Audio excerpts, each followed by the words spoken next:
பிறகு கடலில் மூழ்கியவரின் ஆவி அடங்காமல் இருக்க சடலத்தை புதைத்த இடத்தில் மேலும் சுவர் வைத்து அந்த ஆவியை அதனுள் பூட்டி வைத்தார். ஆனால் பிழை ஒன்று நடந்தது. அங்கு சிக்கிய அந்த ஆவி மட்டுமல்ல, தோல்வியால் இறந்த அனைத்து ஆவிகளும் அந்த சுவரில் வசிக்க தொடங்கின. ஒவ்வொரு பூரண முழு அமாவாசை அன்று அந்த சுவர் ஒரு உயிரை கேட்கும் என்று அந்த மர்ம புத்தகத்தில் எழுதப்பட்டிருந்தது. அந்த புத்தகத்தை படித்த ஆரோ அடுத்த பூரண முழு அமாவாசை நாளில் ஆரோ சுவரை பார்த்து விளையாட்டாய் சொன்னான், நான் உங்களை பார்த்துக் கொள்கிறேன் என்று. சற்று நேரத்தில் சுவரில் இருந்து வந்த குரல், நீ எங்களை அழைத்து விட்டாய், இப்போது நீ எங்களுடன் இருக்க வேண்டும். அவனது கையில் இருந்து வெள்ளை ரத்தம் பிழித்து வெளியேறியது. அவன் ஓட முயற்சிக்கிறான். ஆனால் சுவர் தானாகவே பெரிதாய் நீண்டு கொண்டே இருக்கிறது. அதிலிருந்து பல்லாயிரக்கணக்கான பேய்களின் நிழல் உருவமாய் வரத் தொடங்கியது. ஒவ்வொன்றும் ஒரு மரண முகமாய் இருந்தது. அம்மா அலறியபடியே ஓடி வந்தாள். ஆரோவால் கண்களை திறக்க முடியவில்லை. ஆரோ இறுதியாக ஒரு வார்த்தை அம்மாவிடம் சொல்கிறான். அது என்ன வார்த்தை என்றால், அம்மா,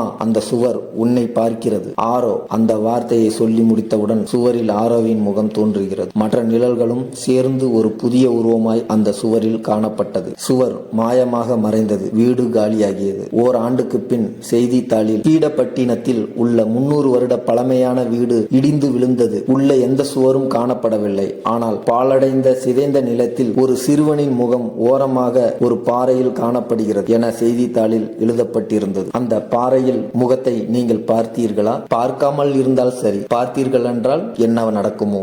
இது மாதிரியான வீடியோவை நீங்கள் தொடர்ந்து பார்க்க வேண்டும் என்றால் சப்ஸ்கிரைப் பண்ணுங்கள், ஷேர் பண்ணுங்கள், லைக் பண்ணுங்கள், பெல் பட்டனை அழுத்துங்கள். நன்றி.